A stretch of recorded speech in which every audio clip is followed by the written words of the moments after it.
Bezam ton leto viva Kupore dazan koja Nukiko au blazan Si c'est pas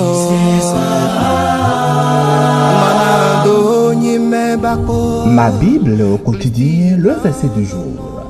1 Timothée chapitre 6, le verset 12, je cite. Combat le bon combat de la foi. Saisis la vie éternelle à laquelle tu as été appelé et pour laquelle tu as fait une belle confession en présence d'un grand nombre de témoins. Fin de citation, glorifions le Seigneur. Alléluia, bien-aimés auditeurs dans le Seigneur Jésus-Christ. Lorsque nous lisons notre chapitre du jour, quelques versets plus haut, on voit que l'apôtre vient de mettre en garde contre l'amour de l'argent. C'est-à-dire l'amour de l'argent qui est la racine de tous les maux, le verset 10, et contre ceux-là qui s'égarent loin de la foi par cupidité. Et tout juste après cette mise en garde, Paul nous lance notre verset du jour en disant « Combat le bon combat de la foi ». Bien-aimés, mais pourquoi cette urgence? Pourquoi donc ce ton? Parce que Timothée, à qui s'adressait le message, jeune serviteur de Dieu à Éphèse, fait face à des défis redoutables. D'abord, il y a les faux docteurs, les amoureux du gain, des compromis spirituels qu'il faut avoir. Et dans ce contexte très hostile, Paul n'a pas simplement dit à Timothée « Sois prudent » ou « Évite les problèmes ». Non, il lui a dit « Combat ». Oui, combat. Combattre ici, on peut l'imaginer en tant qu'un athlète qui lutte avec intensité dans l'arène. Ce n'est donc pas un combat désintéressé, c'est un engagement total, une lutte beaucoup plus spirituelle et qui exige effort, persévérance, prière et détermination. Mais attention, Paul précise bien qu'il s'agit de quoi? Il s'agit du bon combat. Donc il y a un mauvais combat. Mais ici, Paul précise bien à Timothée qu'il doit faire le bon combat. C'est-à-dire un combat noble, honorable, qui a de la valeur aux yeux de l'Éternel. Mais combattre quoi? Et combattre pourquoi? Paul n'a pas laissé d'ambiguïté par rapport à cette question. Il s'agit du combat de la foi. Oui, le combat de la foi. Pas de nos opinions, pas de nos préférences. C'est le combat même de la foi. C'est ça qui doit être le socle de nos actions.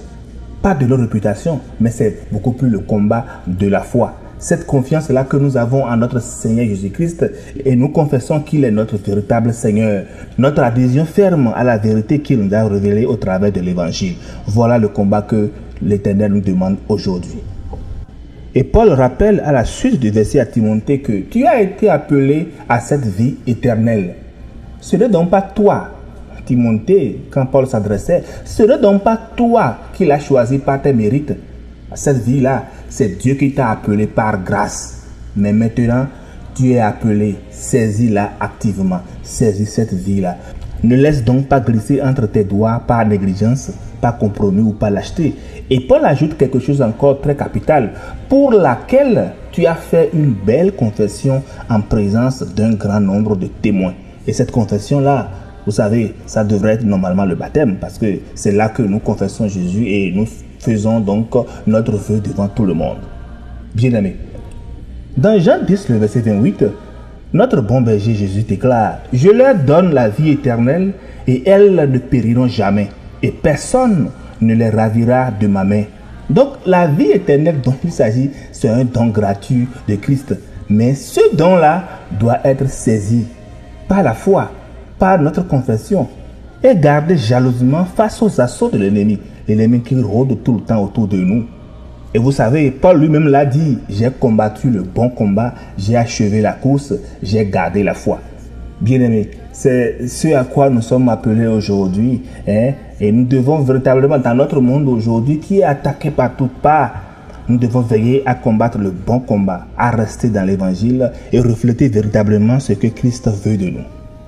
Mais pour finir, mes bien-aimés, notez-le très bien, notre vie chrétienne n'est pas un long fleuve tranquille, c'est un combat. Mais c'est le bon combat, celui qui en vaut la peine, celui-là qui nous conduit véritablement à la vie éternelle.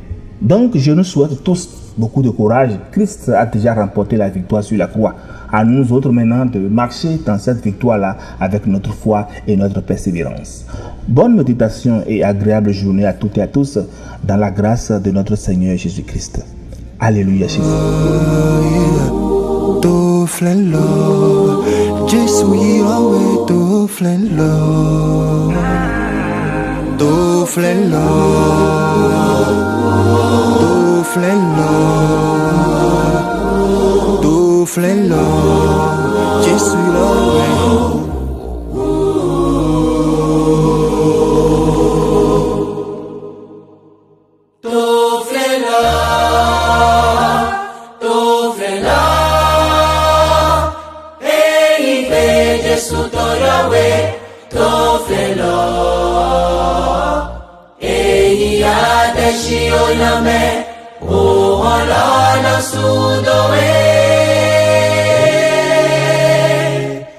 Eko fed be we anase, to fed